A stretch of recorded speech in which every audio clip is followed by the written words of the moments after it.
What does that sound, you ask? From the number one station, you come.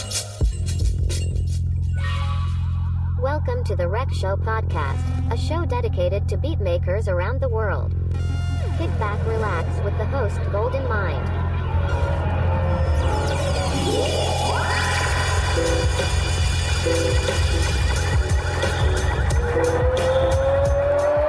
Ladies and gentlemen, this is the main event of the evening.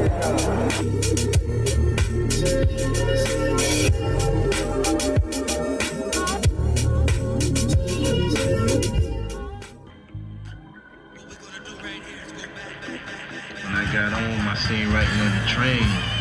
I said, what's this stuff here, you know? Those niggas doing their names big. I said, let me do one at least, you know, cause I was, down with art already.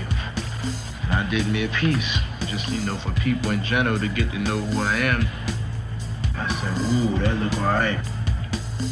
I'm gonna go every Sunday now. Next thing I know, I started getting better and better. And as I realized I knew to get better, I said, oh man, I'm gonna bring out the computer rock. And then that's when I really got loose, cause then niggas are saying, yo, who's that guy?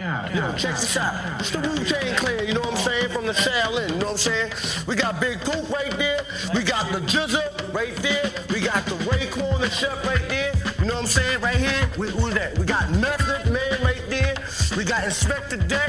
We got Baby U-God, Golden Arms. You know what I'm saying? In the back, we got Master Killer. And we got the RZA, but he not in effect right now. You know what I'm saying? My name is the Old Dirty Bastard. You know what I'm saying? We're going to give it to you raw and raw and raw and raw and raw and raw and raw and raw and raw.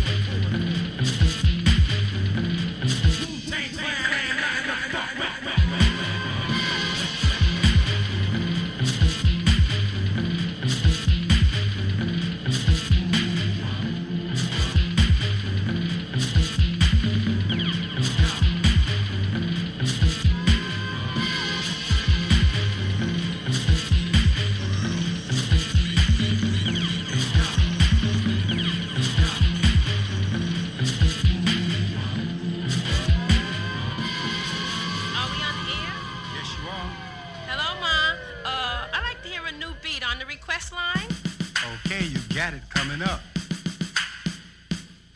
What we're gonna do right here is go back.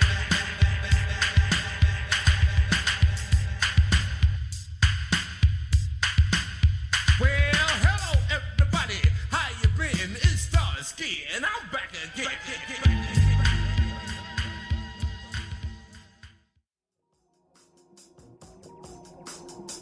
Am I hearing you right? I must not be hearing you right. Wait a minute. Wait. Yeah, man. What's good, everybody? Gldnmnd here for the Rec Show podcast, man. I hope everybody's counting their blessings and not their problems. Yo, welcome to episode 110. Man, this is going to be an amazing episode, man. Thank you all for tapping in with me. I know basketball's on. I know football's on. You know what I mean? I know all these different types of sporting events is on, man. Everybody had an amazing week. I hope everybody had an amazing week and is looking forward to an amazing week coming up. But yo, man, couple weeks off from the podcast, man, doing some amazing things with the Philippa Beat Cup community, with the Beats World Tournament number 2. You know what I mean? That just happened the last 2 weeks, man. Finals happened this past week. Man, an amazing experience, man. It was Koala versus SP versus MPC versus Machine. You know what I mean? Out of those 4, the first weekend, the 2 teams that made it out was Koala and Team Machine, Team Koala and Team Machine. And then we moved on to the finals, and it was Koala versus Team Machine, and Team Machine, my team, got the nudge, man. So shout out to Koala Beatcast, man, Remy, DJ DiBiase, to 14K, my coach, what up? We also talking about, all the amazing participants and the judges, man. Iman Omori to DJ Rock Bottom to Eloquent to some other coaches, Ski Beats to Mons Rock to who else? To Key, man. So, man, shout out to every single one of them. Man, I really appreciate the experience, man. Team Machine still kicking it in the chat, man. We still throwing out gems. And I hope everybody else is, man. So look forward to a new episode with a special edition Team Machine episode coming soon, man. So, but man, we are taking the podcast all the way to Oakland, California. You know what I mean? This guest is an educator, a DJ, a beat maker, a live performer. You know what I mean? He does so many different things, man. He's an audio engineer. He's a multimedia artist, a father, a MacArthur Maze crew member, and more, man. So I need y'all to help me and welcome the one and only DJ Basta from the rootsandbranches.org. You know what I mean? Welcome to the show, man. Let's tap in with him, man. And pay attention, man. Crazy jewels, man. So we'll be back, man. Count your blessings, not your problems.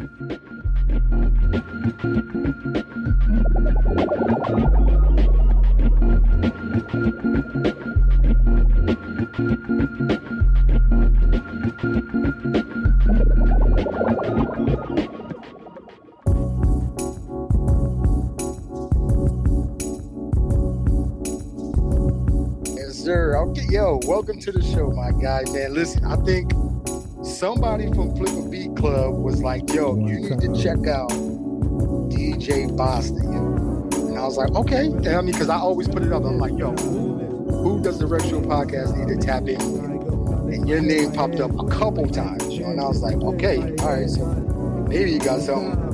That was 3 months ago. I've been listening to your music ever since. You got it, fam. Like, how long have you been making music, though? First, big up Flip a Beat Club. Definitely appreciate the shout out, the nod for those folks. They're doing some real cool work out here, in Northern California, but obviously spreading out across the Zoom space. The world, the world. Hitting all corners at this point. So big up to what they're doing. Happy to be brought up in that in the same frequencies as those folks, though. But as far as making music, I started as a youth with playing drums. So from young, playing. At that time I was like playing in punk bands and kind of hardcore shit, and that transitioned to me DJing and getting into DJing when I was 14.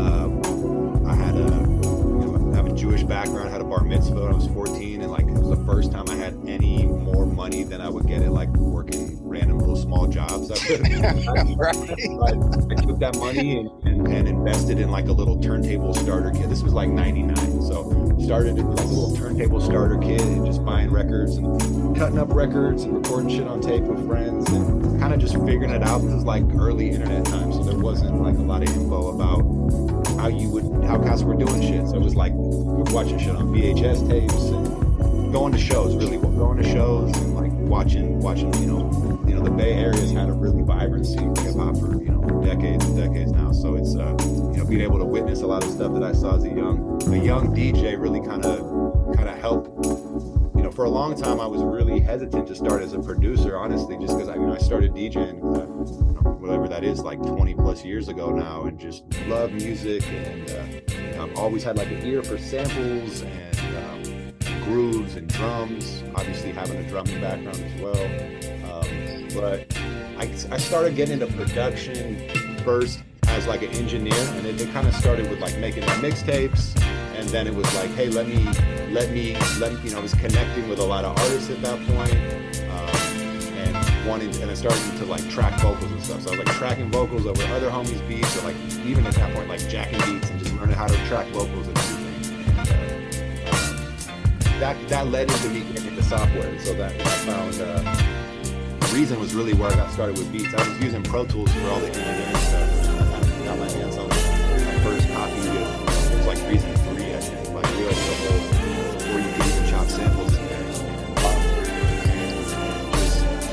experimenting with it, I kind of like put my head down and had this kind of perspective that I was gonna have to make a lot of trash before I started making music that I wanted to listen to. So I just kind of was in the lab for a couple of years, just experimenting with a little MIDI keyboard and Reason and learning how to do shit without samples before I started touching on the samples that I had in my record collection. Kind of just wanting to really get in there and figure out how do I create a sound that's like the stuff that I love, but like not because sampling in itself is referential, like meaning that we're referring to the thing it came from, right? So it's like I didn't want to have it be referring to anything at that point. I was just trying to, how do I make it knock? How do I get a bass line right? Where the keys come in or come out?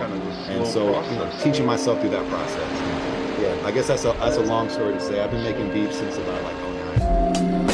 When I kind of got serious with it. Man, I mean, I was thinking like in 1999, man, that's like over 23 years that you've really been like just tinkering at first, trying to just figure it out, and then boom, man, 2009, that's like, what was it about 2009 that made you decide, yo, I'm gonna take this seriously? This is something I want to do. I mean, it was probably like it was a combination of different factors at that point. Part of it was I hadn't even had my hands on anything software. I had an old sampler, probably in like 2000, that I was just flipping little loops on it, but I couldn't sequence it.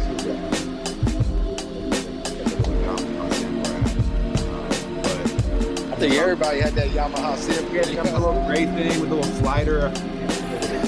Those super basic babies, but it's like I didn't even know how to.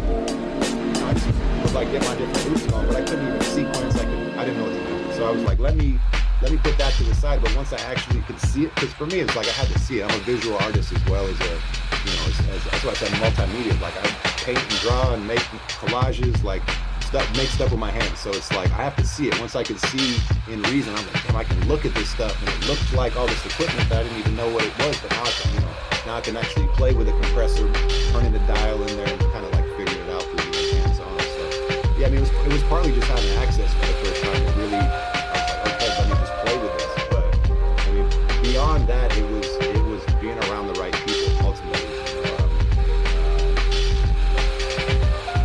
Big influence at that time. I linked up with this group called Chosen Few that were part of the Hieroglyphics Imperium label. I've gotten really close with Cole Schroeder, who was one of the MCs in the group, and we were working on a mixtape at that time. And he invited me to stay at a house with some of the big homies from Hyro. In particular, the homie Unjust, who's the producer. Big up Unjust, who's the producer of Chosen Few.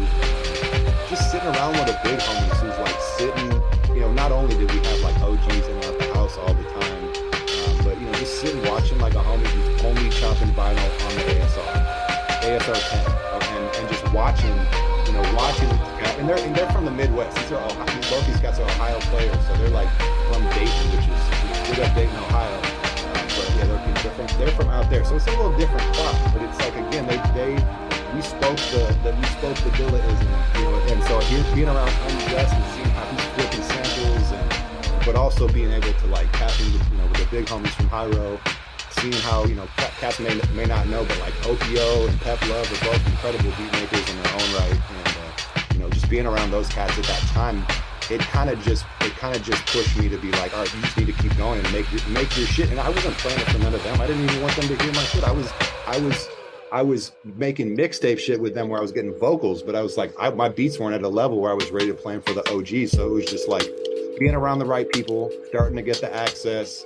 But off the rip, like I'd been DJing for many, many years before that, and I'm just a lover of music and from all over the world and all different styles. And so it's like, some of the best samples we know, they're coming from all directions. It's not just jazz, R&B, gospel. It's like we're going to all reaches of the earth, and so just having an ear of those sounds ultimately, and sounds, the people, the access, I think that kind of created that moment where I couldn't not do it at that point. I think it was, this was also a time where like low end theory and, was really bubbling at that point. So it was like being able to see a lot of those producers that are like early on, and kind of like the lo-fi kind of beat community, folks who are, you know, gods or legends of a lot of the community that we're a part of. You know, I think just seeing that and then being able to go to those events and then starting to get to know more and more different people, it was just like, I just wanted to contribute something, I think is ultimately what it was. I think I had, before that, I didn't think I had much to say. So it was like, I kind of had to build up enough to say. And again, for me, I'm saying it with sounds. I'm not trying to say it with words. So it's like, I have to be able to articulate it differently. Man, yo, you were there for Low End Theory, man. Like, I'm skipping ahead on questions and stuff like that, but we just gonna flow with it, man. Like, what was that like? This experience in Low End Theory when it was just bubbling, get ready to pop. It probably was popping already, but a lot of people didn't know about it. Yeah, I mean, I got to go to Low End Theory stuff both in San Francisco and LA. I'm from the Bay, so I was getting to like tap in up here when they were doing some of it up here, but I did get to go to some of the big events down there as well. I mean, honestly, bro, it just was like, it was a moment. I mean, I think it's hard to call it anything different because it was just like this time where this really underground bedroom music was starting to get appreciated in these bigger spaces. And it was like, I think, honestly, thinking about it, thinking about the timeline, I feel like it was probably, and maybe I'm off with this, but it was before a lot of like the electronic like music festival type stuff was happening. So it was like, it was still like very much of this kind of creative and free kind of outlaw space. Yeah, I mean, it was also at a very different scale than some of what we ended up, what we have in Oakland. So it's like being able to also be around, like the Smart Bomb community here is like another. This was, at this point, I already kind of had some things I was making and being able to know people and being around a little bit more. But like the Smart Bomb community here was like a huge influence to maybe not start like the other ones were, but to keep going and kind of reinforce that there's like a lot of other people out here who like really are passionate and involved in like in this discourse or this conversation of this music and this vibration. And so for me, community is a huge element of art. I mean, I think that we can all make our own thing in our own spaces, and that's valuable. I think it's valuable to do that, but then ultimately to bring that back to the community and have dialogue and exchange and share that is really what it's about. So I think it's those kind of spaces for me that really inspire and keep me inspired. Shout out to homie Fresh Daily. It was an honor to be able to play at Beat House a couple weeks ago. And incredible lineup of homies, folks that are peers and even OGs obviously as well. And so just really, really inspiring space. And so yeah, those community spaces around beats is like a big inspiration for me. I think that's like a huge core of the culture. Really is coming together around the art, coming together around the music. Yeah, you said something that stuck out to me, man. You said, well, first of all, I didn't know anything about Smart Bomb, but now I'm seeing it. I'm like a Bay Area retro futurism, positive curatorial projects from the creative community and the cosmos. What the heck? So it's got to be some far out, man. Like just visuals and the music and the energy in there, man. All that, all of that, man. The Bay Area stay popping, man. Like, yo, man, y'all got it's something about that area, about California, man. I don't know if it's the energy. It must be a creative energy that's like super powerful out there. Like, would you say that it's like, I can't explain it, man. Like I've only been there a few times, but I haven't been there to create and see all of these events and stuff like that, though. Yeah, I mean, I feel like when I go other places, I feel the creative energy that they have going on as well too. So I don't know if I could say that there's more of a creative energy here, but I think that the nature is incredible. There's it's a melting pot. So there's people from all over the world, but all over our region come and kind of centralize, like in the kind of inner bay, Oakland, San Francisco. And so it's just this kind of cauldron of culture and people, and it's a lot. It's almost like the stepping stone to LA for a lot of people, or a stepping stone away for a lot of people, where the industry is. Ultimately, we don't have a lot of industry here, right? So I think that there's like this kind of like underdog thing that the Bay has. I mean, Oakland has it extra, but the Bay has it in general. Of just kind of like, oh, you thought I couldn't, and it's like, and so we're just used to like putting our own shit on and like putting it together and like like you got 5, I got 5. We putting in and making that 10 and like doing something with it because there isn't an infrastructure really, and so that's why there is some of those communities I already mentioned, it's like that's why that exists, because we're used to not having opportunities in the same way like LA might, because there's a musical infrastructure there already, and I know that's obviously probably different in different cities and different cities, but like that's our neighbor, right? That and as much as we're cousins and we're connected, it's like there's a different thing. You kind of got to go to LA to get work in a lot of ways. So people come up to the Bay to like build and get creative. A lot of game gets soaked up from up here. And I think it's kind of just, I don't know if it's the way we live. I don't know if it's the way that it feels when that wind hits across the Bay. I don't know if it's the herb we got out here. I don't know exactly what it is, but it's maybe just a mix of the things, right? Yeah. Medley. Man, it's an incredible medley, man. Like, I'm definitely trying to get out there and experience some of that too. So, man, we've been chopping it up, man. I gotta get to your story, man. And all of that was included in your story, but okay, so let me ask you, DJ Basta. Yeah. How did you come up with that moniker? Basta is my last name. Okay, so I've just always been Basta. I tried to like come up with other names when I was younger, and people just call me Basta. Like that's who I am. And so I don't go by Basta when I'm with my immediate family, because they're all Basta too. But right. That's where the DJ part comes in. I'm the DJ Basta. But I mean that ultimately as well comes from just like the legacy of hip hop and coming up in a time where like cats would literally put DJ or MC in their name, and that's what I was focused on for the first like 10 plus years of being someone who was contributing to the culture, was just sharing records and music in that way. So that's the story of my name. I mean, Basta it means in any Latin rooted language, it means like enough or stop. So it's kind of ironic to be DJ Stop or DJ No More. So I thought that was funny too, but it's just my name. That's just me. So I kind of like, instead of trying to come up with something clever or cool, I just like went with what everybody's always called me, and it like you mentioned, I'm a teacher. My students call me Basta as well. I tell the ones who feel comfortable, you can call me Mister if you want, but like I'm Basta. You just call me Basta. That's how I introduce myself to people, and maybe folks who don't know me at the time be like, oh, that's some type of airs, but that's just my name. It's not like some pseudonym I made up or something like that. That's me. It's just you. Yeah. Okay, so speaking of music and exchanging, vinyls and music collections and stuff like that, like when you were growing up, and I'm gonna take you back you gotta dive back into your history. Sure.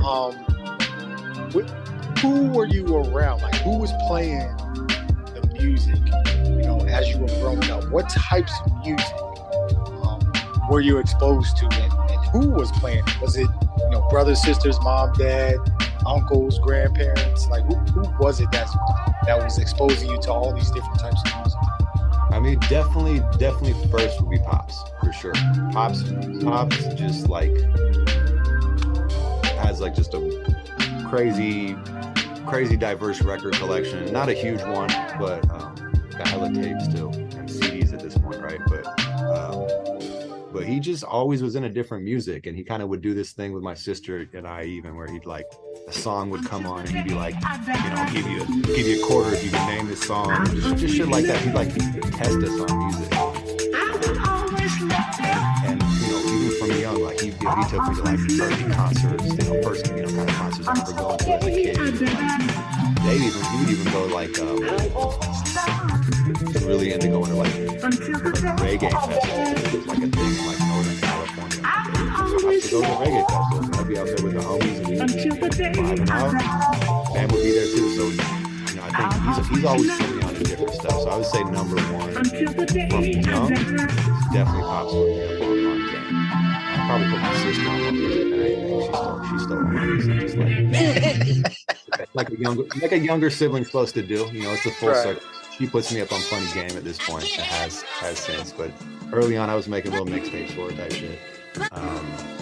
But yeah, I would say other than that, I would say Pops is number one. My mom put me up on some stuff too that I think are like these reference points that I didn't get until later. Like, man, why do I like some of these like acoustic-y, soft rock samples, like soft voices and guitars? Or, like, what's up with this like fusion jazz elevator music that has got crazy looping? And it's like that was shit she was listening to that I thought was corny back then, but it's like it's interesting how it imprints, But yeah, Pops had me on everything. He was listening to like all types of like world music from Caribbean, and, Africa, and Latin America, but like he was a rock and roll head, but like blues and like folk music, and had me on jazz and R&B, and just hella different music. I remember the first time he was playing some like prog rock or some psychedelic rock. I remember being like frightened by these like intense like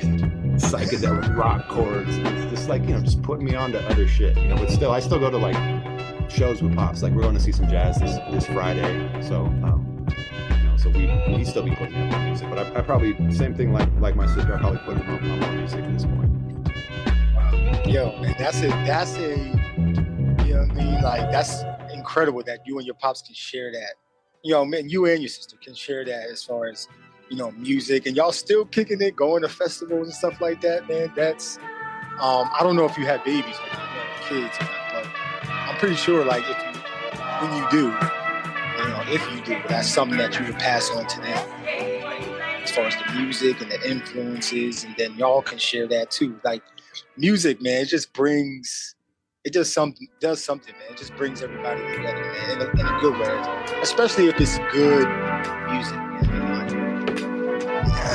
I'm thankful for that, for like having a perspective on like what good music actually means, and I think it ultimately was just from like being around somebody who liked hella different music and was open and like just wanted to share it. But yeah, definitely about the fan part. I got a 9-year-old son, and I've had him playing piano with one of my homegirls who's a teacher for like 3 years. Big up kid. Yeah, little one's gonna be once he gets his energy a little more grounded and we can sit in the studio for more than 15 minutes. I'm gonna have him playing some chords on his beat soon. Get him some placements. Yo, father son connect, yo. I didn't even mention it until we were ready. Man, listen, yo, it's that's what it's about, man. Just passing it on, like things that we enjoy. Why not pass that on to them? You know what I mean? Like instead of just, like the opposite, where they can just, I don't know, I don't get it, man. Like people that love something, why not pass that on to them? Because they may want to do it later, but then take it to a whole nother level. You know what I'm saying? Right. That's right. And there's stuff that they're passionate about that is maybe not the same thing I like, but it's like a direction, right? It's like you're passionate about something in this world of music. There's something out there I might like. I don't really know if it's that yet, but you're putting me on enough different stuff that I'm starting to find like the subtleties, the nuanced differences of like, oh, I like this because I like the beat, or I like this because I like the groove, or I like the vocals. You don't really know that till you hear some shit. Like, yes, no, you kind of, it's just in you at that point. Yeah, man. Yo, it's good. Yo, I can see, I can see you and your son. I can see, who else, man? I can see DiBiase and his daughter, Jax. You know what I mean? Me and my daughter. Like, I can see a whole bunch of, of these mutants, these beat mutants, man. Just their siblings making collab albums, man. Yo, it's gonna be crazy.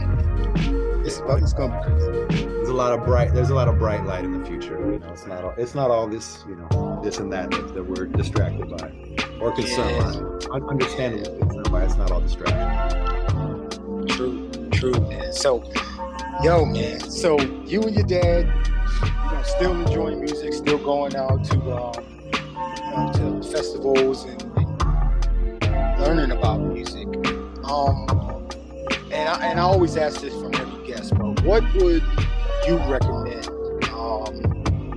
if you had to? Like, if you telling your students, like, hey, read this book or listen to this or watch this in order to help you, like, kind of get some more information to, you know, for music discovery on your music journey. Like, what would you recommend that some listeners would want to read, watch, or listen to? I mean, honestly, where I got a lot of my game from was Wax Poetics magazine. So I got, I would say, and I didn't mention him too as another person who was a big music influence. My uncle like got me a subscription to Wax Poetics magazine like early on, like the first run. So this is probably like early 2000s, and so, you know, I don't know if you know about the publication, but you should definitely check it out. Wax Poetics is basically like a record digger magazine where you can go and, you know, it's like you find out about like the backstory of this band that had like a classic sample, or this group that, you know, you might know about because they got some big songs, but you didn't know about that album that they did. It was some real left, you know, far out type shit. So yeah, that's a big one for me, would be Wax Poetics. And then just, you know, there's like volumes of it. I think you can get them probably, like on Kindle or like tapping. I think you can get them digitally at this point as well. Yeah, Wax Poetics, that was like my music Bible, bro. Just like reading that shit and like, you know, looking at the design and the art and all the other, was like incredible like illustrations that a lot of, you know, the early ones that were like hiring painters and illustrators to like these like depictions of the artists and stuff like that. And, yeah, that was a big influence for me. Another one that I just thought about though, and I would say this is maybe for a different reason, but just an inspiring music related book. If you want to read it or someone wants to read something interesting, also another like just a little bit of some like California history is it's a book called Songs of the Unsung, and it's by Horace Tapscott. Horace Tapscott was like an incredible jazz musician, but also like a community organizer from South Central LA, and you know, a hugely connected musician, very far out, you know, kind of spiritual jazz artist, but like played and toured with some incredible musicians, and also influenced a lot of this kind of avant-garde jazz, you know, wave that's come out of LA in the last 10 plus years. But also like their community space that they had was like where the Good Life happened, which was like early underground hip hop cypher. And I'm not going to mention names of people who were there because I'm forgetting them, but it was like Freestyle Fellowship and like some of those really early like you know, LA underground rap groups were like kind of fostered in this and he mentions a little bit of it in his book, which is hugely influential artist Horace Tapscott, Songs of the Unsung. Really dope book. Definitely recommend that one, as well as Wax Poetics, like any issue. And I've seen Wax Poetics a few times. I can't remember where I saw it, but I don't know. I don't know if I opened it or not. But man, yeah, I'm definitely a tap into Wax Poetics, man, because it just looks like something I would have sitting around. You know, me and my daughters will probably like pick it up and start reading it. They'd be like, "Oh," I mean, the album covers was far out back in the day. So, right, bro, there's some wild shit. There's some wild shit for sure. No, but it's I think why I liked it, and this is, like I said, I was reading this when I was younger and not as much into reading. Now I'm kind of like, I'm more of a formed adult. I enjoy reading and not always needing to have imagery, but like, bro, it's just laced with images. So it's like you read a little bit, look at something. It doesn't feel like daunting, like having to read a huge block of text. It's like really approachable, but like packed with interesting and vital information for sure. Yeah, those are two great recommendations, man. Yeah, I'm gonna link those in the description of the show, everybody. So So once like if you scroll down in the description, man, you'll see the links to everything that DJ Basta is talking about, man, in California. Yo, man. So okay, that's the recommendations part. We already know we got you DJing and live performing, and you know what is that experience like for you, DJing and performing your music live in front of, you know, some of your contemporaries, some of your friends and family, but then there's some new people in there that's gonna be exposed to DJ Basta. Like, what is that experience like? And what is it that you do in order for them to take away something meaningful from your sets? Yeah. I would say, I mean, as far as DJing, like I said, I've been doing it for a long time, so it's somewhere that feels comfortable for me. You know, it's somewhere that feels like, you know, I just get to share, and it's not, you know, I get, like you already said, I'm an educator, so I spend a lot of time having to share with words, right? And so having to talk to get an idea across. I might be able to show something, but I have to do a certain amount of talking, telling, explaining, re-explaining to get an idea across to a student. And so being able to share just with like sharing vibrations, sharing sounds, sharing, you know, music, which is just ultimately like feelings, right? Sharing these kind of experiences, it's fun, you know, it's relaxing. I think it always depends on the environment. I think at this point with DJing, I'm only doing gigs where I'm playing vinyl or playing off the SP. So, you know, the vinyl gigs are fun because it's like I've been, you know, collecting records since I was a kid. Every time I travel, every time I got a little bit of dough, I'm hunting for records, and the studio is overflowing, and I just yeah. So just being able to share those sounds, you know, whether they're things people are familiar with or they're not, that's just a really exciting moment of connection. Being able to like put people on, and being able to kind of, you know, set a tone or create a vibe in the space. So whether that's more chill or whether it's more like kind of exuberant and energetic, you know, I think that, you know, I really like appreciate connecting with people on an energetic level where it doesn't always have to be spoken, you know, or it can be spoken on a very simple level. What is this? Or, you know, that kind of thing. Where'd you find that? And so I appreciate that. As far as like playing beats and all that, you know, I haven't been playing my own original material by myself for nearly as long as I've been DJing, right?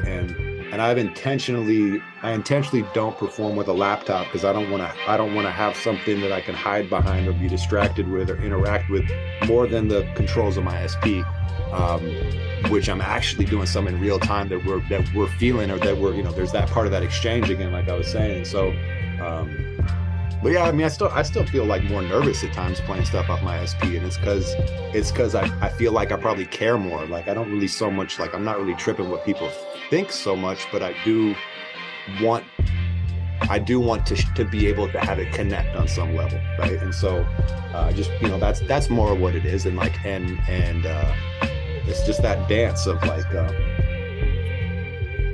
of kind of push and pull, you know, of like feeling people's energy and then offering something back. So yeah, I mean, like I said, they're kind of different modes, but like a lot of what I'm doing with the SP is DJing as well. So it's just kind of like taking what I would do with the records and with the mixer, and it's my original stuff in the box. Nice, man. Yo, so because I just got done doing a set. I definitely understand like not hiding behind a laptop and stuff like that, because you want your music to resonate with the crowd, right? So at least get some heads nods, get some people swaying, you know what I mean? Like just get some emotion, or some feedback, right? Because DJing is all about, or performing live, period, it's all about expression and the feedback part. Am I correct when I say that? Oh, definitely. So if people are leaving or turning the other way, that's not a good sign. Definitely not. You can feel it. That's what I mean by push and pull too. It's like if you can kind of feel the energy shift, and if more people are talking at a certain point than engaging with you, it's like, well, what can I do with that? You know, and so you kind of, you can feel it out. It's just like anything, you kind of feel it out more and more as you get comfortable with it. Yeah, so yo, man, we definitely have to talk about your music, man. And you did something incredible with the last album that you did. And let me make sure I get this right. It's called 222, which you have a cassette, but then you also have a Bluetooth cassette tape player, man. And the design is crazy, bro. Like, did you design that as well? Yeah, no, actually, this tape and the last tape are like my only, like my only releases recently that I haven't done the design at all. It's my homie Patrick Sean Gibson. He's like one of the little homies, like one of my little sister's friends from like kids who he just like put in work, bro, and like has become this incredible designer. But yeah, we've collabed on being able to have me just make the music, have the concept of the sonic part, and just pass to him on the visuals, and being able to trust his vision on it. But yeah, I mean, as far as the cassette thing, bro, I mean, one of my homies from the last tape, because this is the second one I did with the same designer homie I just mentioned. The previous one I did was like 2-3 years ago. It was maybe 2 years ago now. QQQ, so it was like 222 QQQ, playing off the like pattern repetition theme. That one was like my quarantine tape, so I like made that when it was like lockdown. It was like my quarantine radio kind of thing, where it was just like, it was chill beats and chill records was the idea of it. But one of the homies after that last project was like, yo, I don't have a tape player to play this shit. Like, I'm gonna buy it and it's a piece of art. I can put it up in the studio or whatever, but it's like, I can't play this. You gotta make a tape player for the next one. And so I took that shit to heart, and you know, I basically figured out how to like get, you know, these custom tape players made, and I still got a couple of them left, but most of them like glue real quick, because it's, you know, it's like they're art pieces. So I'm not really I don't feel the need to, like, you know, it's not a mass produced thing. Like, people who want to buy art for a piece of the price that a piece of art might cost can buy that. And if not, like, you can download it, you can listen for free online, you know what I mean? Or I'll give you a drawing for that I made in front of you for free. You know, it's like, it's like there's so many forms of it, but people who want to invest in the art, you know, they're supporting the artifacts as an art piece. And so it's like, it's definitely about walking that line between art and commerce, but also like, you know, just trying to see what the value of these things that we make are, because, you know, it's easy to have it kind of, the things we make be devalued in kind of a music system where, you know, where we're fighting for, you know, percentages of a penny, right? So, yeah, ultimately it's just, you know, people seeing the value of the art and want to invest in it. So it's, you know, it's been a really kind of cool thing over the last, it's been like 5 years I've been working on this record box project. That's like a lot of the albums that you've seen on Bandcamp. I've been basically working with a bunch of artists over the last 5 years, doing these like short one records. And if you peep those are all my collages, like my handmade collage pieces. And, you know, I've been doing this process of, and it's very much like a parallel to my beats, where I'm literally taking old like record sleeves, chopping them up or tearing them up literally, and then weaving them back together.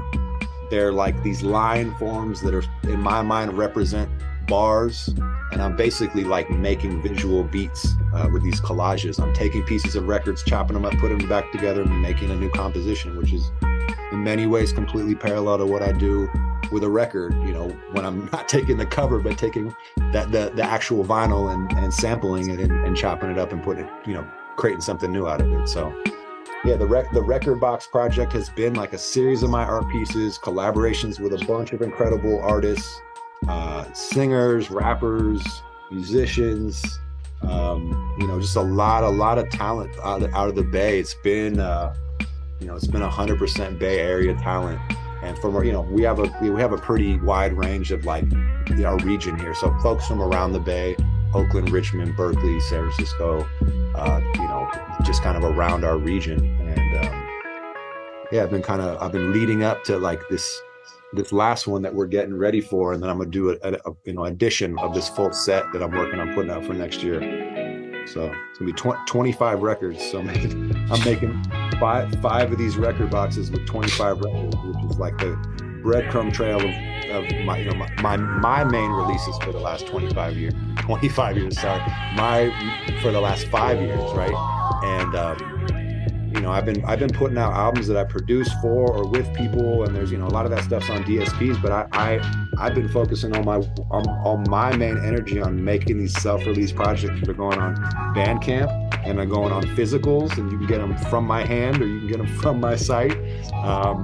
But you know, I basically have been, you know, like I've been supporting a community of artists we've been developing over a number of years in Oakland, and you know, building these records. A lot of them turn into albums. You know, my crew, MacArthur Mays, it was these seeds. The records are literally called seeds. Yeah. Oh man, you taking my questions, dog. Go ahead, yo.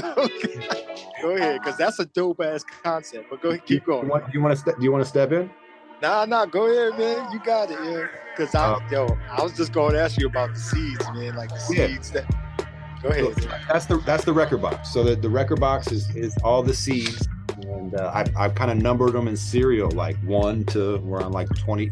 I said I'm making 25 records, but some of them have 2 seeds, and this is partly because I didn't plan on making it an edition when I made it. I didn't want to make like a compilation album that was like, hey, I'm just gonna get all these artists together and do one album. I was like, I'm just gonna kind of organically release these records till I'm done with it. And I got to like 20 something. I was like, 25's enough. I'm gonna make the box. That'll be enough. I could do this forever. And some people keep, you know, I've had some friends who want to do more, and doesn't mean that there's not a lot of other music coming, but it's not going to be in that format after this last one. So, yeah, so the seeds are, you know, there's collaborations with just a lot of incredible talent from the Bay. The last one that we're getting cut right now is, I'm excited about this last one because it's kind of like a transitional kind of record. It's like a production group that I've been working with, two of my real close collaborators, Brian C. Simmons, who did we're about 3-4 seeds back, was his, and incredible pianist, keyboard, composer, musical impresario, just incredible musician, and linked to a lot of other musicians in our region. So he's brought a lot of like live instrumentation through just like his links and his light. And then SK, who's engineered all of the seeds and has been kind of like a cornerstone. His studio and him as engineer has kind of like driven a lot of our community of what we've developed around MacArthur Mays, and a lot of incredible music that's been happening, coming out of Oakland is coming through Slapwagon, and SK is you know, the other elements. So it's like I'm making beats and kind of curating, putting together sounds. Brian's just like the musical, like other level. SK's the boss engineer, but also plays guitar, bass, and keyboard, and just synths and stuff like that too. So the crew's called Electric Colors, and so the last seed is going to be Electric Colors seed, and then that's like leading up to a couple different albums we produced for MacArthur Mays and then some of the other members of our crew. Man, yo, that's such an amazing concept, man, and such care for your music, man, for the music that you create, and then including the local community inside of that too, and then just the way you creating the artworks. Because I was looking at it, I was like, yo, that looks like, and for everybody listening, man, I'm talking about Roots and Branches record box, man. And so that's on his Bandcamp, man. But it looked like a whole bunch of different designs. I didn't know it was records, but man, just hearing the background stories, and then the vinyls behind it. So if you look at it for the merch, it's just, you know, like Seed 7. These are like clear vinyls that have the album covers. Like, this shit is dope, man. Yo, man, I got to get at least, if I can't get all of them, man, I'm gonna get some of them, man. I got to. Wow, this is incredible, and I know it's a labor of love. I know a lot goes into creating these, and you want these to be like, you know, whenever you do your live sets, because I saw you at B House, man. You had your merch table, you know, and people come up and ask, you know, like, what's, you know, I enjoyed your set. How can I support you, type of thing. that's what you need to have. That love that you show for your merch, for the music, for the design of it, man, it definitely shows, man. I appreciate that. And I'm pretty sure anybody else that knows about DJ Basta goes to your website. It's Roots and Branches, but just an AN, no D, right? Sure. Yeah, on all social, that's me. Roots and Branches. And Branches, yeah. So, yo, man, the website's rootsandbranches.org, and that's spelled out, the regular way. But yeah, you can all that's linked through the social. Man, yo, man, I really appreciate the care and the meticulousness of what you put into your art, man. So, yo, how long have you been doing art, by the way? Man, I probably don't have them anymore, but I definitely was like in sketchbooks from like a young kid, not taking it serious, but I got into this program in high school that, it's like an art program in my high school where I was like kind of just being able to do more advanced art classes or take additional classes. It's kind of a more focused art program, and that helped me like take it seriously and think about it as a career, and actually being able to go to college and pursue creative work. So it kind of started there for me, honestly, with just that program. But yeah, I mean, for the record box and everything, the first one was a drop from an art show I did. So I got a chance to do an art show in the city. I was just making collages and then like putting out beats with these collages. And I thought I was just going to do an art show, but it ended up being like this pop-up where, I was building it around the community that I've been building. And so what I'm leading for, with the record box for next year is kind of do this pop-up to show all the art that's been a part of the record box, showcase all the folks, all the video, all the media, have some workshops. The records, like you mentioned, they're all lathe cuts, which is, it's, different than like a traditional vinyl where they're like stamped multiples, mass produced. The lathe cuts are cut on like an old record lathe, which instead of stamping them or like stamping a mold, it cuts the surface of the record. So it's cutting the groove into the record, and it does it in real time. So it takes as long to cut it as it does to play it back, right? And so it's basically like a handmade record. It's as close as you can get to a handmade record. And I'm, making them in kind of small batches because, like I said, I want to treat them like art pieces. There's enough, there's enough things already in the world that maybe, that are meant to be disposable. So, so I'm intentionally trying to make things that, might have a greater value or purpose or meaning to the person who connects with it. And like you're saying about Beat House, bro, honestly, it was kind of cool because people were coming up to the merch table, and the first thing they were asking me was what they thought that my records were prints, or like, because they see the collages, but they wanted to buy the art before knowing what the record was. I was like, oh, that's cool. Like, let me tell you about this record. And they're like, so like it brought a whole other different kind of dimension to the conversation, which was hella interesting. Man, yeah, man. Yo, if you got any QQQ cassettes laying around, I'll buy it off you, for sure, That, and I'm definitely getting the 222 Bluetooth cassette player. That's something that's unique. I've never seen anything like that before, so I gotta grab that one up. I'm gonna work extra hard this week just so I can get it for next week. So yeah, I appreciate it. Yeah, man. So,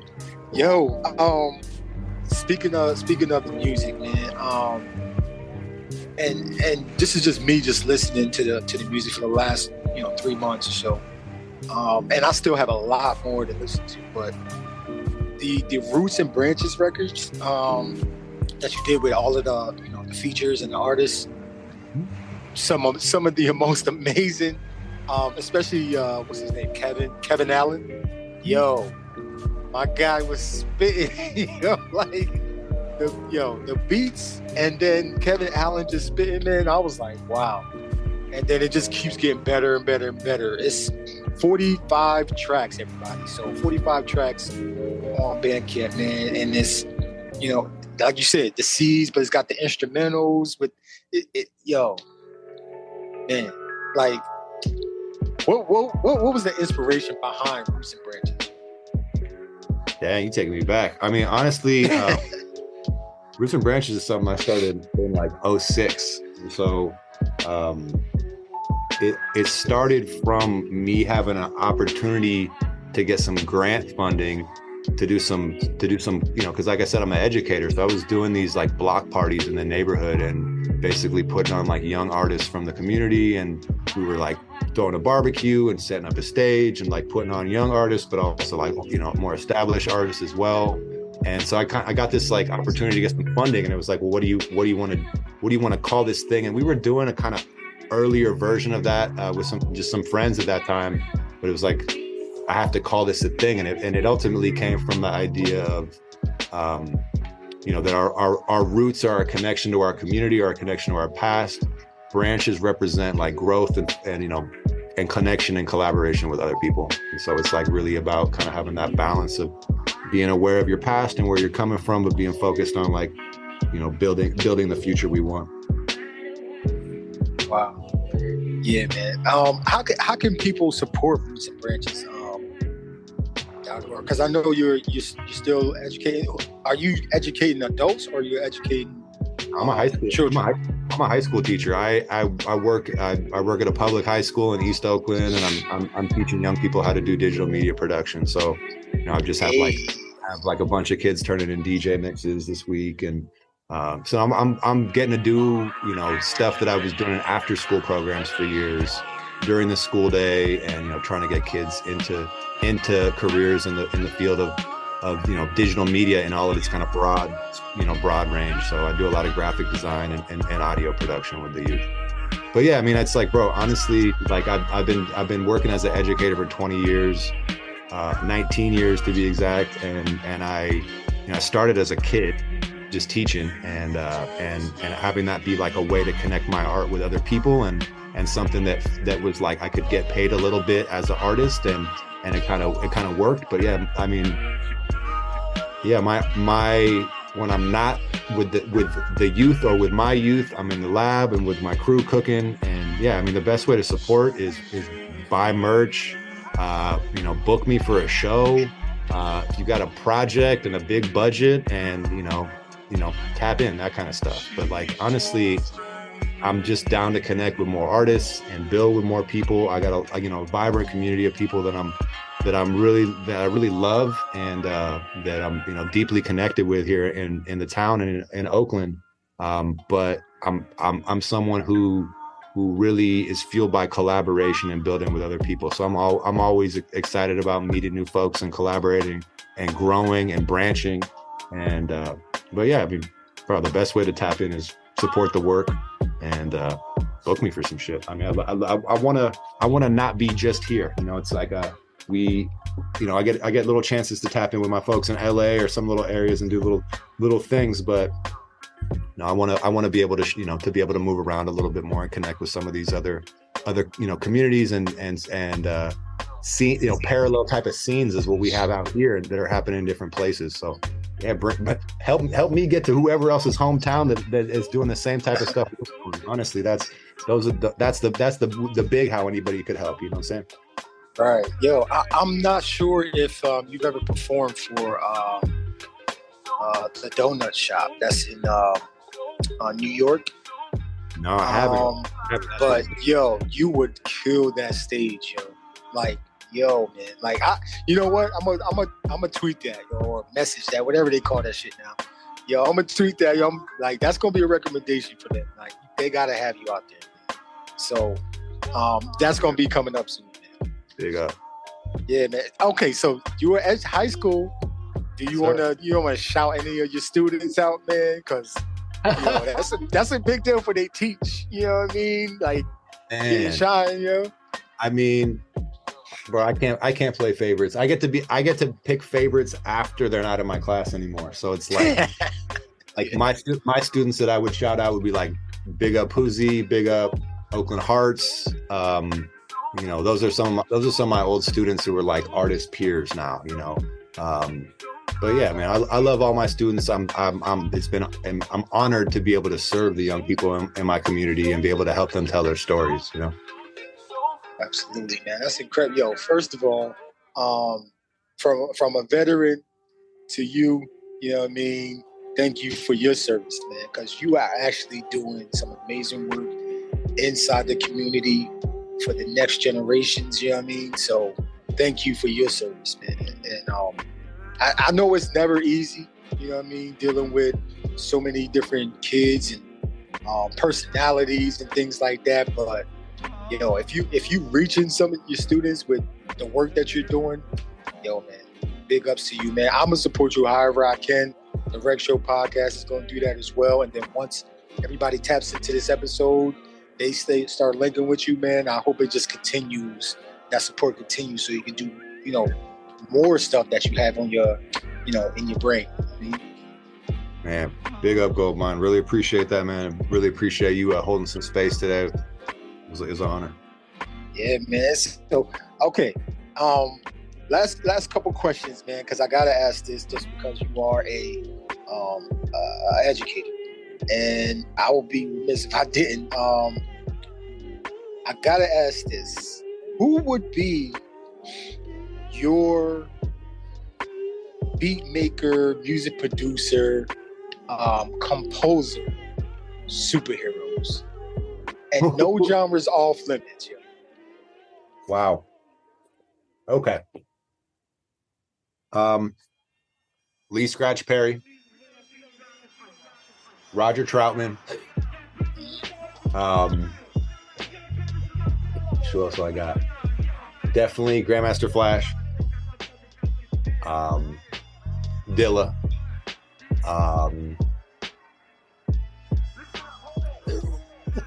Let's see what I got. Who else is in the crew? I don't want to leave out somebody. Tony Allen is definitely playing drums.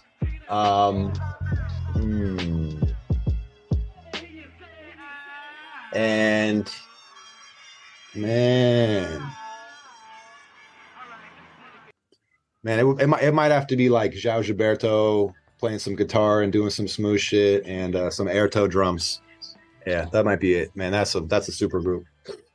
Man, that is the super group, man. Yo, crazy group of individuals, man. That they still inspiring people to this day, man. Like, people, just brand new ears listening to their music, you know, whether it be sampling or they're just somebody coming across their record on, Tidal or Apple Music or Spotify or anything like that, and people are like, wow, like, yo, inspiration, like if you put the work in, man, like you are DJ Basta, man, like your music is going to continue to live, man. So, I just tell everybody that I meet, man, just keep going, man. Like everybody's starting out somewhere, you know what I mean? First couple of years might suck, you know what I mean? You're going to suck because it's learning. You're learning things. And then you're going to keep the learning is never going to stop. Like you're just going to keep being a sponge, but don't close yourself off to new information, new technology. I know some people are scared about AI, but yo, man, like, don't be scared of it. Just use it as a tool to get better and express yourself even more and in better ways. You know what I'm saying? Like, that's what it's all about.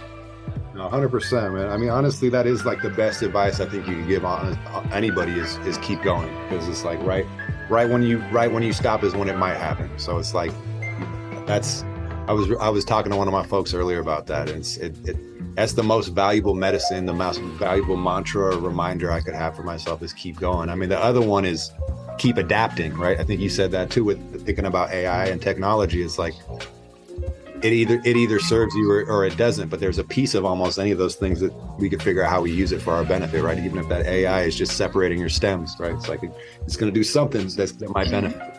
So that keep adapting is essential.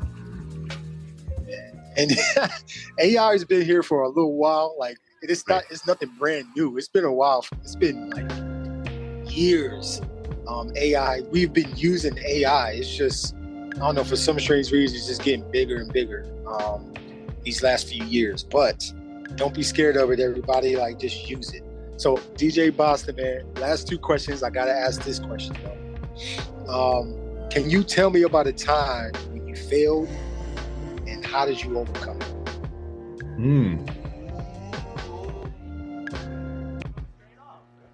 Man, I mean, I think the first way I would approach that thought is it's only a failure if you look at it as a failure, right?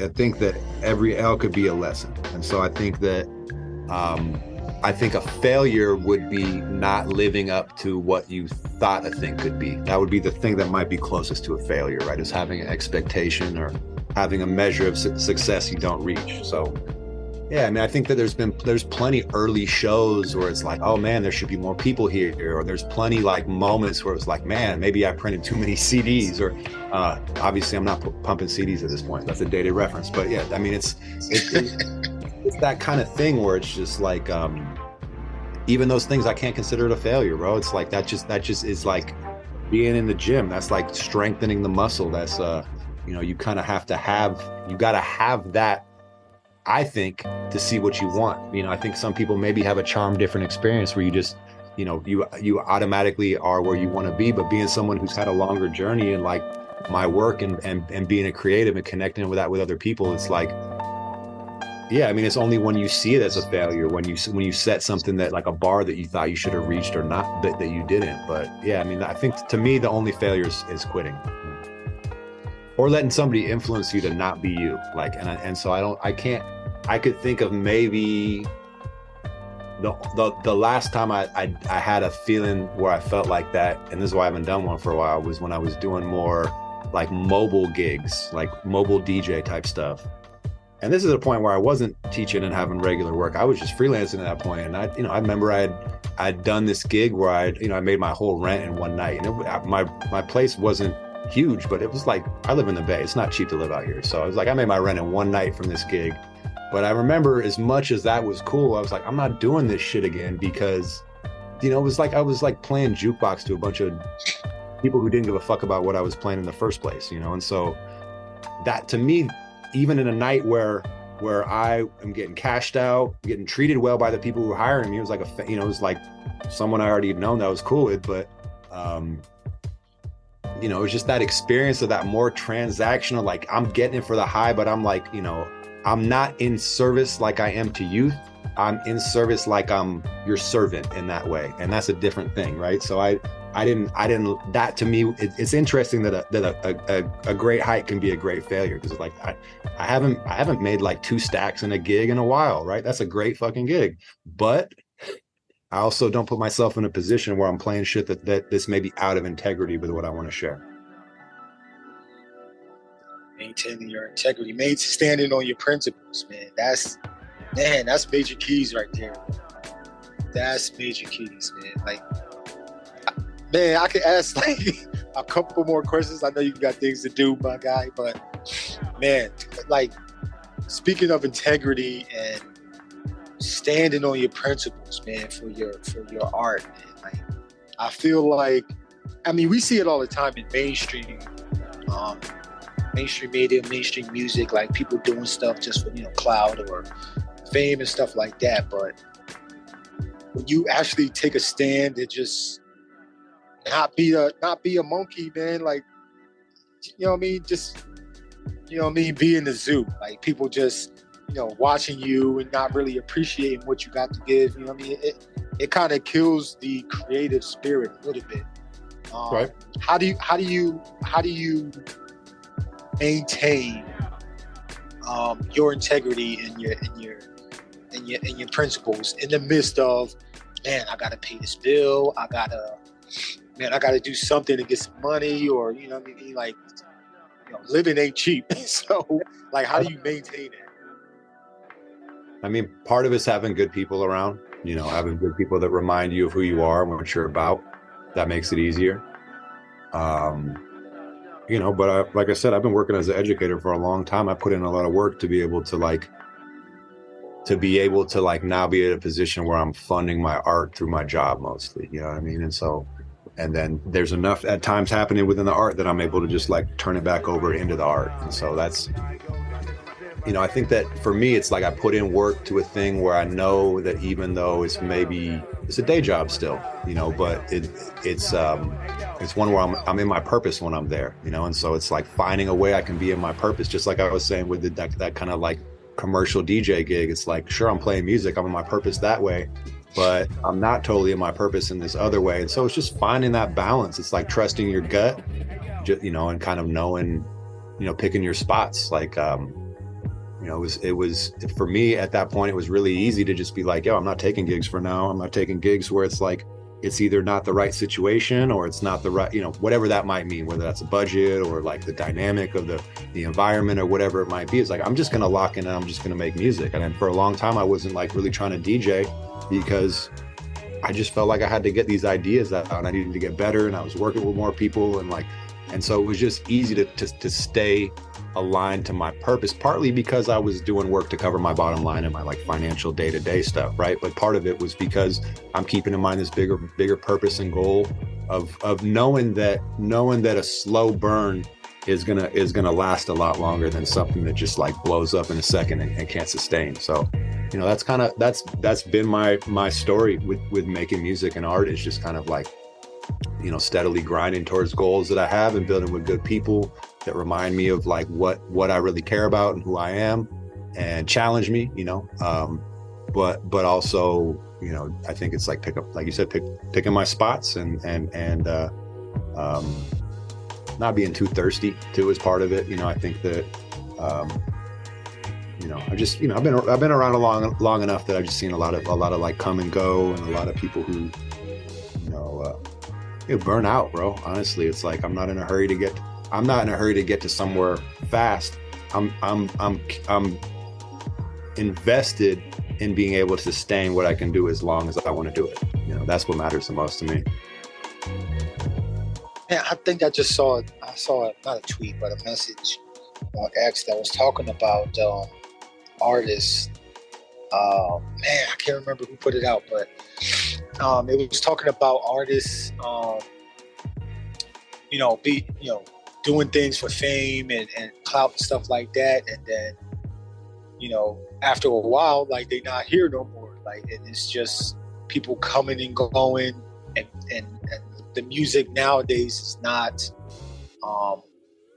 hitting the right notes. It's not hitting people's hearts, man, to, you know, change people's, you know, behaviors, mental mindsets and stuff like that. It's really just, hey, I'm gonna just listen to this real quick, and then people forgetting about the music. You know, I wish I could remember who said that, but yeah, man, that's major that you're talking about that right now too. More keys, y'all. More keys, DJ Basta, man. So, yo, last question, DJ Basta. Well, second to last question. Where do you want your music to?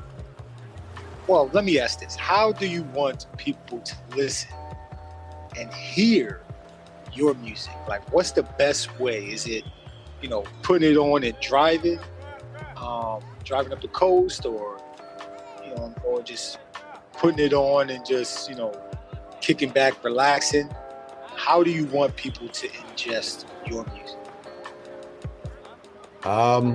Man, I mean, honestly, I want people to connect with it in whatever way means the most to them. You know, I think that would be my like first thought with it is it should be meaningful to whoever's listening to it. But as far as like the things I'm making, like putting things on tape and on records, it's like, yeah, bro, I want you to have a hi-fi sound system and put that record on and dial in, or I want you to get that tape player and I want you to put the tape with the same art in the tape player with that same art and experience it. And the thing is, it's a Bluetooth tape player. Like, you put that anywhere. Like you said, you could tap that into your car radio while you're going down the highway by the coast, or you could, you know, be at work or whatever it might be. But I think for me, it's like, I want people to connect with the physical format of the music. I want people to hold it in their hand, so you can't just have a passive experience of listening to it, but also I want people to have a passive experience of listening to it. Put it on the background and listen to it. Like, that's cool too, you know what I mean? Like, so I don't really have any like shouldn't do both. Like, it's great if you want to stream it, it's great if you want to experience it that way, but I love tangible media. Like, I love liner notes. I love looking at the art. I like looking at the credits. What year was it made? What city? All that type of, I'm interested in that, right? So I'm putting that into the things I'm making. So I want people who desire that, or maybe even people who haven't had that experience, to have that experience with the work, but also it's not exclusive to that. You know what I mean? I want people just to connect with the art and whatever, meet it wherever they are ultimately. But it's like, if you can engage with the tangible media, the tapes and the records, to me, that's the highest height for sure. Got you. How can people get in contact, get in contact with you, or just tap into everything that you're doing? Where can they reach you at? Best way is Instagram, Roots and Branches, Roots and Branches. That's the best way to just connect with me there. It's got links to, I think I got my email on there now still. And okay, link with me through there. Send me a DM, send me an email. But yeah, I'm definitely, that's the easiest way. We all there. Gotcha. Everybody is there right now. Because everybody was trying to go to that Meta Messenger or whatever it's called. I can't remember what it's called, but yeah, that didn't work out too good. But man, DJ Basta, man, educator, DJ, live performer, artist, like he's creating his own, like, I don't know what you call the people that create the vinyl records, but man, I'm gonna figure that out too. But yeah, man, it was a pleasure chopping it up with you, man. So many jewels that you dropped in this episode, man, that people are gonna be like, even the aliens, when they come, they're gonna be like listening to this, they're gonna be like, yo, DJ Basta, you got some shit with him, yeah. So we already tapped in. We about to have a little cipher later, me and the aliens. So we ready. Yeah, man. Yo, man, it was a pleasure, man. And again, man, it was an honor to have you on the show, man. This is not the last time, man. So anytime you have anything coming out and you want to chop it up and get the word out, man, just shoot me a message, shoot the record. The Rec Show podcast is going to be supporting you, man. And once again, thank you for what you do as far as being an educator and caring. Because caring is like that. That's the main thing right there. You care. And, caring can sometimes get your heart broken sometimes, but man, I don't think I can live any other way, not caring. You know what I'm saying? So I feel that, man. I definitely feel it. Thank you for caring. Man, thank you. I really, really appreciate, connecting with you, getting to build with you today. Yeah, man, thanks for pulling me in to chat on the pod. And yeah, man, big up. Much success in the future for what you're building. For real, man. For real.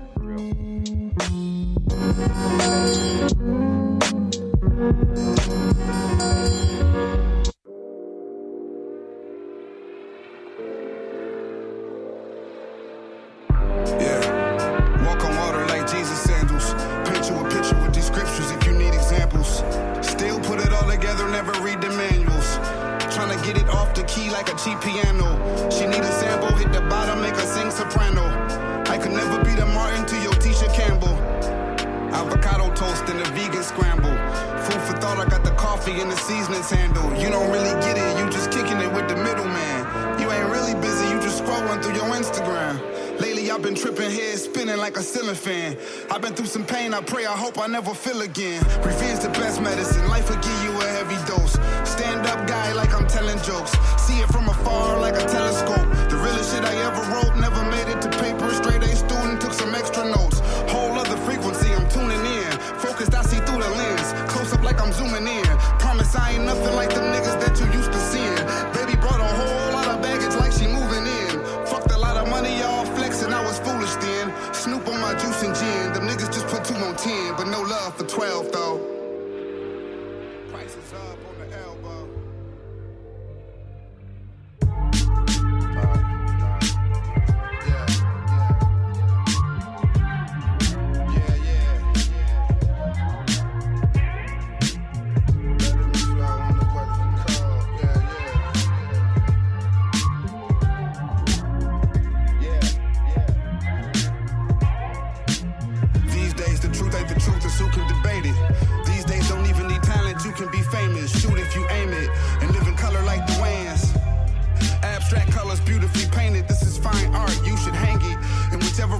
Favorite, it's all how you frame it. I'm all about placement, Keanu in the Matrix.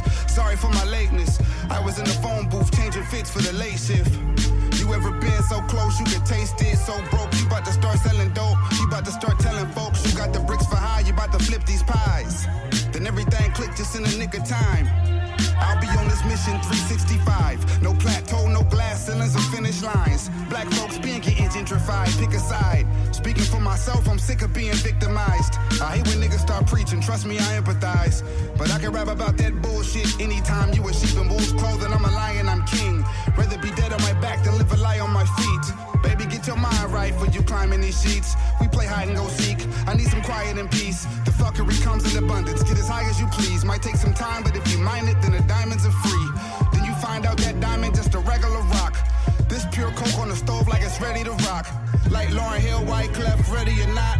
Beat incredible odds, the revolution's televised. So I cut the cable off like a newborn baby. 8-ball corner pocket, I'm a pool shark, baby. This fresh out the oven, let it cool off, baby. I'm so motherfucking high, I can moonwalk, baby. I ain't smoked all day, got my mood all crazy. Cool out, you're too loud, baby. Wooside, baby. Veteran flow when the weather gets cold. This a feeling like never before. The truth will follow wherever you go, wherever you go, yeah. Veteran flow when the weather get cold. This a feeling like never before.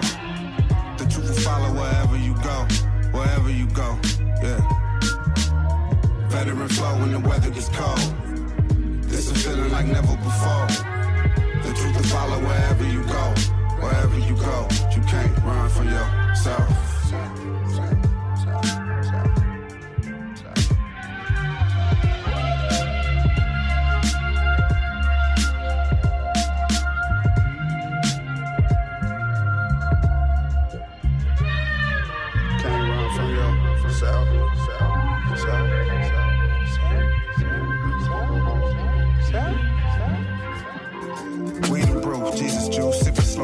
Truth, pour it up, fourth cup, shortcut, scenic route, keep it down, you're fucking up my ambiance.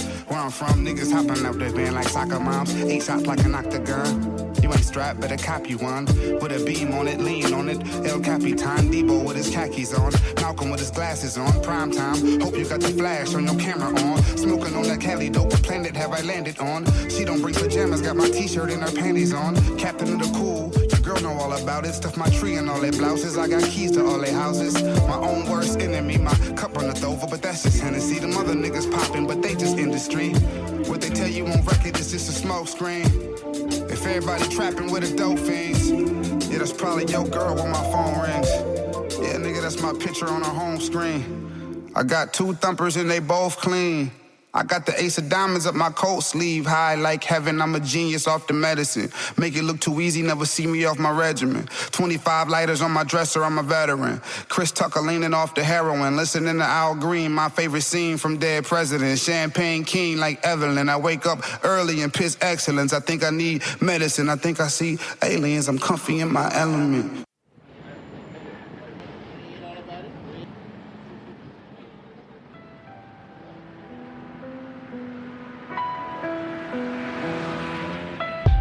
I woke up this morning and I thank the heaven. It's January 12th and death toll 11. My mom's income tax might get me a Christmas. I put not getting shot at the top of my wish list. The cops kill us, but the killer's also you and me. My mama said just walk the stage before your eulogy. I need a break, I'm an addict to this NPC. Better this than my dad, he off the PCP. Fuck the road as it stands and fuck the history. Fuck the mayors, fuck the schools for what it did to me. Damn, the teachers on strike, another missile strike. They put the cancer in the bacon, hoping that I'm living right. The dope will hit the block at 6 o'clock, the zombies walk at night. Granny laying in the coma, all I could say was fight. This is life, remember nights coming home to a light problem. Candle matches, blankets, the warm-up wasn't gonna always solve it. Welfare and food stamp dinners wasn't the best solvent, but we kept it solid. Yeah, hot dogs and top rhyming created this top rhyming. The devil won't stop climbing, but nothing can stop timing. Can't tell a star nothing, but keep shining. When they done gassing me, I become a giant. My heart black, my fist black, I'm Mike Black. I'm out of reasons to chill, I can't go back. The cops know what they trying to keep me off my track. This race different, your homies don't even got your back. The bad chemistry had a judge giving 10 to me. Convicted myself, mistaken identity. The science of it all, something we'll never see, cause they dissecting we. For real. I heard that all that glitter ain't gold. Shackles on my wrist, yeah. I might have to go under the influence. To get over this. To get over this. Over and over. Yeah. They want us to hate ourselves, their head control the body. They put down a pistol to hit up a few when they use the shotty. My nigga, I'm loaded with truth, it's enough for everybody. This game's sick, I'm the antibody. Whatever, it's whatever. Shit dumb at the roots, huh? What do you do when niggas don't want the truth, huh? If I argue with a fool, what that make me, huh? It's cool, y'all learn soon. Hard hair make a soft one, and hard hair make a lost one. Being loud don't make a boss, son. You might think you can cross some, but not the ones that got you down to a T. You be surprised at all the niggas out here thirsty for tea. It's gonna be mind your damn business in these verses. Hold on, they don't want that. Let's switch it up right here. That was too much. I always wanted to be a superhero. I'm really changing shit though. Hold up. It's been a long time. All it took was practice. Used to have my dreams tucked under my mattress. Now it's pocket change, new fit up at Saks Fifth. Been a hot boy since Birdman was Beatrice. Not faster than a speeding bullet, but I'm faster than that fat cop invading the trap spot. I'm on the street where Ricky got shot. I ran in with my super speed and cut Ricky off at the knees. He hit the ground, bullets went over. Graduated from school, went to the league, but the game colder. Then the hearts of men who start the trend that the amendments were only meant for those in control of the mint. It's hard to live with the optimism when all they speech sound like criticism. And division breed the racism. The X-ray helped me kill the ism. Now it's just critics talking about race. Ghetto children talking about taste. We want the extra soft, the hood on top of San Andreas. I guess it's our fault. Shit's stressful, so we pass the fescue. Hope a sneeze ain't the only time God bless you. They treat us like monkeys, we closer to a gorilla. Between Caesar and Virgil, the planet gon' have to fill us. Invading people's land and surprised when you meet a killer. It's funny how the bars off the wall, but I'm a thriller. Ironic how we grew up on donuts and writing filler. Ironic how we grew up on donuts and writing filler. I put more trap in my soul than Bryson Tiller. I seen more ice cream move than Percy Miller. They cut down the trees in the city, I'm hearing timber. They move us out fast, our kids are never remember. Damn.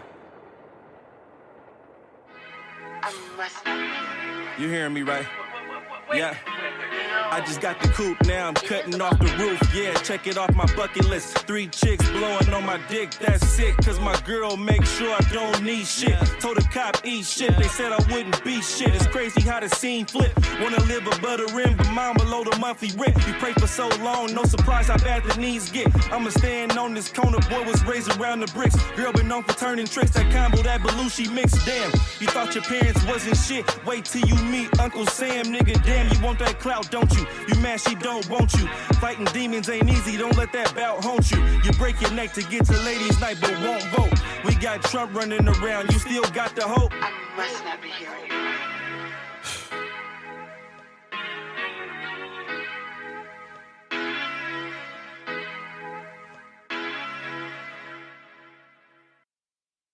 These lights represent every living person on the planet.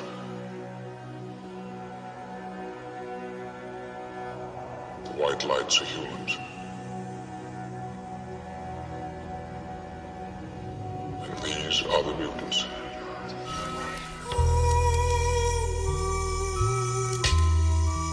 They tell like younger kids or other producers like that's cheating. You can't really be separate, but bro, like when it comes to this producing shit, you can do whatever you want. You've been listening to the Rec Show podcast. Be sure to subscribe, like, and leave a comment. Remember 3 things. Believe in your music. Take care of your mentals. Become the best version of yourself. Until the next one, Gldnmnd signing off. Peace and love, yo. To be the best, you got to work overtime. To be the best, you got to work overtime. These young boys getting better. This is not like the NBA when you can retire. Like this is, you have to keep going.